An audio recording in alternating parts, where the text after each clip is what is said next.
ನಮಸ್ತೆ ಫ್ರೆಂಡ್ಸ್, ನಾನು ನಿಮ್ಮ ಗಂಗಾ ನಟರಾಜ್ ಸುವಿಚಾರ ಚಾನಲ್ನಿಂದ. ಇವತ್ತು ನಾವು ಕರ್ಬೂಜದ್ದು ಅಂದರೆ ಮಸ್ಕ್ ಮೆಲನ್ದು ಕೇಸರಿ ಬಾತ್ ಮಾಡೋಣ ಬನ್ನಿ. ಅದಕ್ಕೆ ಬೇಕಾಗಿರೋ ಸಾಮಾನುಗಳನ್ನ ನೋಟ್ ಮಾಡ್ಕೊಳ್ಳಿ. 1 ಕಪ್ ರವೆ, 1 ಕಪ್ ತುರಿದಿಟ್ಕೊಂಡಿರೋ ಕರ್ಬೂಜ, 1 ಕಪ್ ಸಕ್ಕರೆ, ತುಪ್ಪ, ಗೋಡಂಬಿ, ದ್ರಾಕ್ಷಿ, ಬಾದಾಮಿ, ಕುಟ್ಟಿಟ್ಕೊಂಡಿರೋ ಏಲಕ್ಕಿ, ಸಕ್ಕರೆ ಜೊತೆ ಕುಟ್ಟಿಟ್ಕೊಂಡಿದ್ದೀನಿ, ಚೆನ್ನಾಗಿ ಘಮ ಬರುತ್ತೆ ಸಕ್ಕರೆ ಜೊತೆ ಮಾಡಿಕೊಂಡ್ರೆ. ಕೇಸರಿನ ಹಾಲಲ್ಲಿ ನೆನೆಸಿಟ್ಕೊಂಡಿದ್ದೀನಿ, ಒಂದು ಅರ್ಧ ಗಂಟೆ ಮುಂಚೆ ನೆನೆಸಿದ್ದೆ. 1 ಕಪ್ ಹಾಲು. ಬನ್ನಿ ಇವಾಗ ಮಾಡೋಣ. ತುಪ್ಪ ಕಾಯಕ್ಕೆ ಇಟ್ಕೊಂಡಿದ್ದೆ. ಇವಾಗ ಅದಕ್ಕೆ ಡ್ರೈ ಫ್ರೂಟ್ಸ್ ಎಲ್ಲ ಹಾಕ್ಕೊಂಡು ಚೆನ್ನಾಗಿ ಫ್ರೈ ಮಾಡ್ಕೋಬೇಕು. ಕಾದಿರೋ ತುಪ್ಪಕ್ಕೆ ಹಾಕ್ಕೋಬೇಕು. ಈಗ ಆಗಿದೆ, ಫ್ರೈ ಆಗಿದೆ. ಅದನ್ನೊಂದು ತಟ್ಟೆಗೆ ಎತ್ತಿಟ್ಕೊಂಡ್ಬಿಟ್ಟು ನೆಕ್ಸ್ಟು ರವೆ ಹಾಕ್ಕೊಳ್ಳೋಣ. ಆಯಿತು, ಇದೆಲ್ಲ ಡ್ರೈ ಫ್ರೂಟ್ಸ್ ಆಯಿತು. ಡ್ರೈ ಫ್ರೂಟ್ಸ್ ಎತ್ತಿಟ್ಕೊಂಡು ನೆಕ್ಸ್ಟ್ ರವೆ ಹಾಕ್ಕೊಳ್ಳೋಣ. ರವೆ ಹಾಕ್ಕೊಂಡು ಚೆನ್ನಾಗಿ ತಿರುಗಿಸ್ಕೋಬೇಕು. ರವೆ ಹಾಕ್ಕೊಂಡ್ಮೇಲೆ ಫುಲ್ ಸಿಮ್ಮಲ್ಲಿ ಇಟ್ಕೊಂಬಿಡಿ, ಇಟ್ಕೊಂಬಿಡೋಣ. ಇಲ್ಲಾಂದರೆ ಅದು ತಳ ಹಿಡಿದ್ಬಿಡುತ್ತೆ. ಜೋರು ಉರಿಲಿದ್ರೆ ರವೆ ಸರಿಯಾಗಿ ಫ್ರೈ ಆಗೋಲ್ಲ.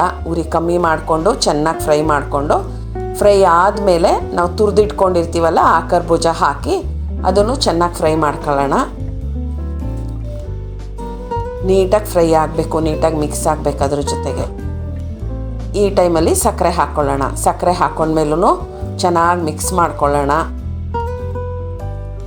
ಚೆನ್ನಾಗಿ ತಿರುಗಿಸ್ತಾ ಇರಬೇಕು, ಇಲ್ಲಾಂದರೆ ತಳ ಹಿಡಿದ್ಬಿಡುತ್ತೆ.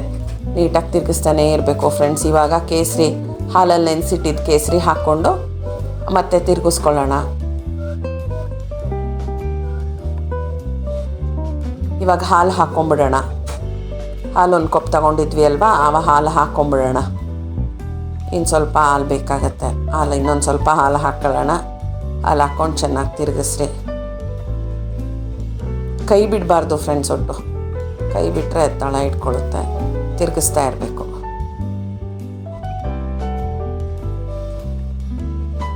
ಚೆನ್ನಾಗಿ ತಿರುಗಿಸ್ಕೊಡ್ತಾನೇ ಇರಬೇಕು.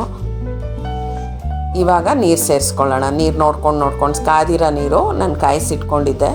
ಕಾದಿರೋ ನೀರು ಸೇರಿಸ್ಕೊಂಡು ನೀಟಾಗಿ ಮಿಕ್ಸ್ ಮಾಡ್ಕೊಳ್ತಾ ಹೋಗೋಣ. ಚೆನ್ನಾಗಿ ತಿರುಗಿಸ್ತಾ ಇರಿ. ಯಾವಾಗಲೂ ಬನಾನದ್ದು ಮಾಡಿರ್ತೀರಾ, ಪೈನಾಪಲ್ದು ಮಾಡಿರ್ತೀರಾ, ಕರ್ಬೂಜದ್ದು ಟ್ರೈ ಮಾಡಿರಲ್ಲ. ಒಂದು ಸಲ ಕರ್ಬೂಜದ್ದು ಟ್ರೈ ಮಾಡಿ. ಈಗ ಒಂದು ಸ್ವಲ್ಪ ಫ್ರೈ ಆಗಿದೆ, ತಳ ಬಿಡ್ತಾ ಇದೆ, ಗಟ್ಟಿ ಆಗ್ತಿದೆ.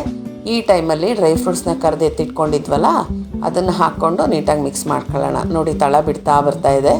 ಹಿಂಗೆ ಬರ್ತಿದೆ ಅಂದರೆ ಆಗ್ತಿದೆ ಅಂತ. ಆಲ್ಮೋಸ್ಟ್ 90% ಆಗಿದೆ. ಈ ಟೈಮಲ್ಲೇ ಒಂಚೂರು ತಿರುಗಿಸ್ಕೊತ ಇನ್ನೊಂದು ಸ್ವಲ್ಪ ತುಪ್ಪ ಹಾಕೋತೀನಿ ನಾನು ಲಾಸ್ಟಲ್ಲಿ. ಇನ್ನೊಂದು ಸ್ವಲ್ಪ ತುಪ್ಪ ಹಾಕ್ಕೊಳ್ಳೋಣ. ಹಾಕ್ಕೊಂಡು ಚೆನ್ನಾಗಿ ಫ್ರೈ ಮಾಡೋಣ. ಮತ್ತೆ ಮಿಕ್ಸ್ ಮಾಡೋಣ. ಈಗೆಂತ ಫ್ರೈ ಇಲ್ಲ, ಜಸ್ಟ್ ಮಿಕ್ಸ್ ಮಾಡ್ಕೊಳ್ಳೋದು. ನೀಟಾಗಿ ಮಿಕ್ಸ್ ಮಾಡ್ಕೊಳ್ತಾ ಬನ್ನಿ. ನಾನು ಏಲಕ್ಕಿ ಪುಡಿ ಹಾಕ್ಕೊಂಡಿದ್ದೀನಿ, ಅದನ್ನು ವಿಡಿಯೋಲ್ಲಿ ತೋರಿಸಿಲ್ಲ, ಮಿಸ್ ಮಾಡ್ಕೊಂಬಿಟ್ಟೆ. ಏಲಕ್ಕಿ ಪುಡಿ ಕುಟ್ಟಿಟ್ಕೊಂಡಿದ್ನಲ್ಲ ಸಕ್ಕರೆ ಜೊತೆ. ಆ್ಯಕ್ಚುಲಿ ಏಲಕ್ಕಿ ಪುಡಿನ ನೀಟಾಗಿ ಕುಟ್ಕೊಳ್ಳೋಕ್ಕೆ ಸಕ್ಕರೆ ಜೊತೆ ಮಿಕ್ಸ್ ಮಾಡಿಕೊಂಡ್ರೆ ಚೆನ್ನಾಗಾಗುತ್ತೆ. ಈಗ ರೆಡಿ ಆಗಿದೆ. ಬೌಲ್ಗೆ ಹಾಕ್ಕೊಂಡಿದ್ದೀನಿ. ನೋಡಿ ಫ್ರೆಂಡ್ಸ್, ನೀವೊಂದು ಸಲ ಟ್ರೈ ಮಾಡಿ. ಇಷ್ಟ ಆದರೆ ಲೈಕ್ ಮಾಡಿ, ಫ್ಯಾಮಿಲಿ ಫ್ರೆಂಡ್ಸ್ಗೆಲ್ಲ ಶೇರ್ ಮಾಡಿ. Thank you for watching.